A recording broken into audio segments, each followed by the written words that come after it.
This is 7 News Morning Edition with Ann Sanders. Good morning. The Prime Minister will soon announce the federal government's response to the Syrian humanitarian crisis, including allowing RAAF jets to conduct airstrikes against Islamic State targets. Live to Mark Riley in Canberra. Mark, good morning. Now, Tony Abbott will speak shortly. Do you have any detail on what he'll announce? Good morning, Anne. Yes, I do. The government party room meeting has just broken up and it has approved 12,000 additional permanent places for protection of Syrian refugees in Australia to begin as soon as possible. That is a one-off extension of the humanitarian program. We'll concentrate on those most at risk of persecution, that is the Christian, Yazidi and Druze minorities in Syria. The meeting also approved a contribution of $44 million towards the UN Relief Fund in the area. Now, that will go as best as can be done directly to the refugee camps, so not through the agencies, to ensure the money goes to where it is intended. Those camps are mostly in Jordan, Lebanon and Turkey. I'm also told that DFAT, the Department of Foreign Affairs and Trade, will lead aid groups into those areas to take food and clothing, but also to help with the relief efforts there.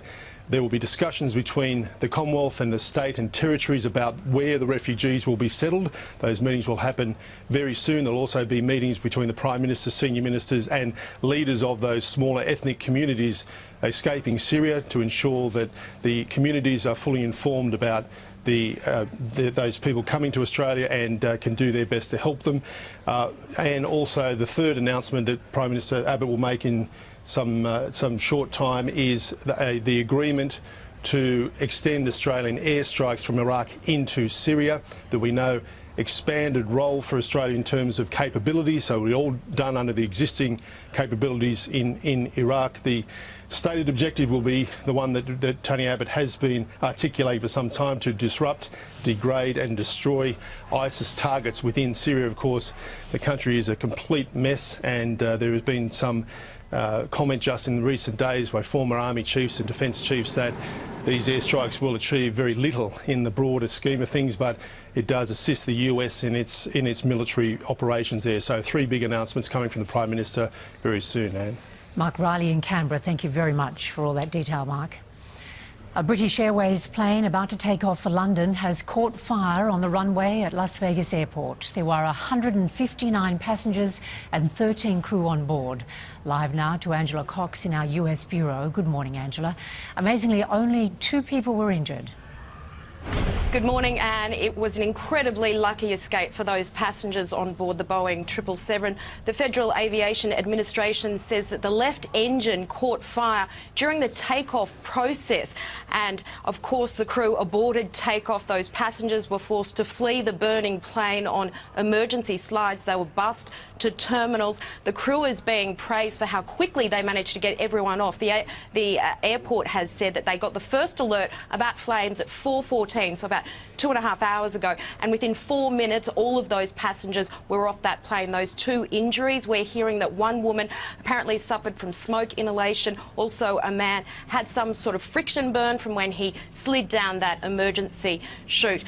The fire, it doesn't sound like it actually went into the cabin, and it was extinguished relatively quickly, between about 5 and 10 minutes. That runway is now closed. It's the 9th busiest airport in the US, so there will be some flight delays, but of course the big concern will be what happened and what made that engine catch fire. Boeing has said that they've already assembled a team and they are investigating, Anne. Angela Cox in the US. Thank you, Ange. A man's in custody after his mother and his nephew were stabbed to death in Sydney's West in front of 3 children last night. Detectives say the issue of drugs is part of their investigation. Robert Avadia is following the story.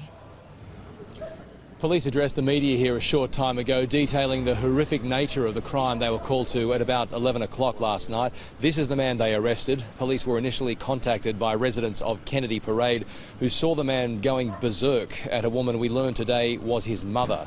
He was armed with a knife, and before police could get there, he is accused of stabbing his mother to death and horrifically also stabbing his 7-year-old nephew, her grandson. The boy's young sisters and cousin saw the pair being killed. They are being looked after today by family members. Arguments late night, you know, even with kids involved too. You know, you see the mum arguing with the kids, so it's not the best at the moment in this area. There's always problems up here, at that house especially, yeah. with the son coming home abusing the mother because she's got custody of the kids. Blacktown Local Area Commander Superintendent Gary Merriweather says the man needed to be subdued when they arrested him. And all family members are, just devastated. The death of a young child and also their grandmother, and that, and both at the same time. It's very hard to comprehend it. The man is expected to face court later today, charged with 2 counts of murder. Both residents and police tell me he has a long and troubling history with the drug ice. A young mother remains fighting for life in a Gold Coast hospital after being run off the road and bashed while trapped in her crashed car. Her former partner is expected to be charged over the attack. Eamon Atkinson reports. Yes, Tara Brown is clinging to life here at the Gold Coast University Hospital. Her accused attacker and former bikie boyfriend, Lionel Patea, is also receiving treatment here for self-inflicted stab wounds. Police say the 24-year-olds were involved in a domestic violence incident. Ms. Brown then fled in her car. Detectives say he pursued her in a terrifying chase, then rammed her vehicle off the road down an embankment. Patea is then accused of bashing her head with part of a fire hydrant while she lay trapped in the wreckage. Witnesses say he stole a car and then surrendered to police with those self-inflicted injuries. The young child was taken into police protection. Today, Tara Brown's family are gathering here at the hospital. Patea is also under guard, expected to be charged with attempted murder at a bedside hearing today. The former Bandito Sergeant at Arms is known to police for his role in the infamous Broadbeach bikie brawl, and if these allegations are proven true, it's another shocking example of domestic violence.